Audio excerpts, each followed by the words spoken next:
Welcome back to the Ultimate Cleveland Sports Show. Let's talk Cleveland Guardians. Not bad, really, when you consider everything, considering the injuries and the slow start by some of their normal cogs.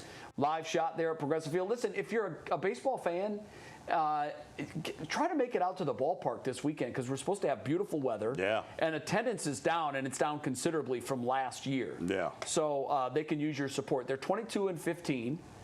Not great, but 7 games over 500. 7 games over 500. At the quarter pole. I think it's the, third or fourth best record in the American League right now? Third best in the American League. Now, the shocker is the Detroit Tigers have the best record in the American League, and they're 2.5 games. I don't know. I'm not finding it shocking anymore.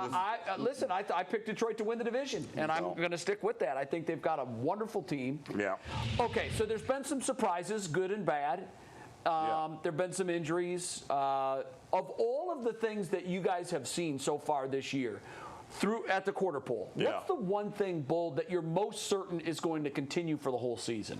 To me, it's the bullpen. I mean, the bullpen, for the most part, has been great. Emmanuel Clase struggled early, but to me, he feels like he's back on track. I mean, he had that one bad appearance in Pittsburgh that Sunday. Before that, he had 3 or 4 straight good appearances. Since then, he's been really good. The rest of the bullpen, for the most part, has been great. I know Cade Smith had a rare bad day the other day, but besides that, he's been lights out. Hunter Gaddis has been lights out. Tim Herron, after some struggles early, has been great. Joey Cantillo, for the most part, has done a great job out of that pen. So across the board, and they got more guys coming off the injured list down in the minors. So the bullpen is what I trust the most, and they've done, for the most part, delivered this year. Yeah, my guy is, I'm just going with Stephen Kwan is a 5-tool player. I mean, and I know the homer thing, you're not thinking of Stephen Kwan as a power guy. Yeah. I think he's going to hit 20 this year. I do. I think when the weather warms up, he's going to start hitting for more power. To me, and this is a pleasant surprise because I've loved him as a player since he's come up, but he is a Gold Glove winner. He's now hitting over 330. Which puts him at the top, really near the top of the list as the best batting average in baseball. He runs the bases at a plus. He drives in runs, even though he's leading off, and the 7, 8, 9 hitters typically in this lineup have been absolute garbage. Yeah. But he has emerged to me as a legitimate star in the game, and it's scary to me that we're going to most likely lose him because we didn't lock him up when we should have.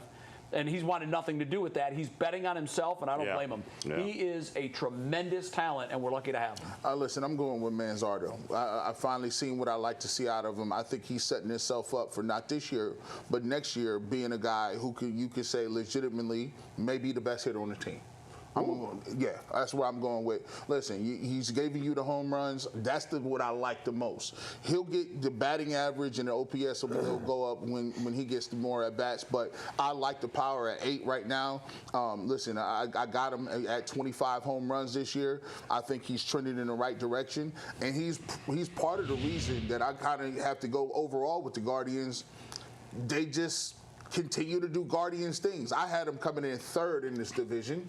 They're in 2nd right now. And the Royals are right on their heels. They're right on their heels. I had picked the Royals to be ahead of them, and they would be fighting with the Twins for 4th position in the division. But I will say the Guardians in the AL Central, they beat AL Central teams, and I think they got a good outside chance of making the playoffs again, even though they let guys go in the offseason and the pitching isn't where they would like it to be. Guardians just show up and win. I didn't think this was going to be a great year for the Guardians. However, here we are. They're 7 games above 500 right now, and we're just starting May. They're going to be a playoff team, I think. And that's all you can ask for. It's like, I don't know. We've got good players. The pitching has been solid. Clase I was worried about. It's nice to see he's pitching a little bit better as of late. But no, this team's, they're nondescript per usual. Yeah, they are. You got Jose. Their best player hasn't exploded. Right. And they've got Shane Bieber sitting there waiting to come back. They've got David Fry waiting to come back. If those guys can come back around the All-Star break, then there's a legitimate chance that they can win the division and catch Detroit and hold them off. Detroit's legit. I felt that last year after the playoff series with them. was spending some time with a bunch of Tigers fans after the last game here in Cleveland, and I told them, you guys aren't going away anytime soon. You're going to be back, and you're going to be better, and you're going to be a real contender for this division for a while. They're young. Their pitching has been tremendous. Bull, is there one thing, the thing you're most concerned about? Because I was most concerned about Clase. I've sort of put that to bed. I'm concerned about Hosey, and it feels weird to say that. Yeah, I don't know. I mean, yes, there is some concern because he's been terrible for the last. He's been terrible for about a month now. I'm worried about injury when he plays through every injury, and so I'm a little worried about that. But just in general, I don't have a lot of faith in the lineup, and there's not any replacements coming. We gotta go. Have a great weekend. Peace.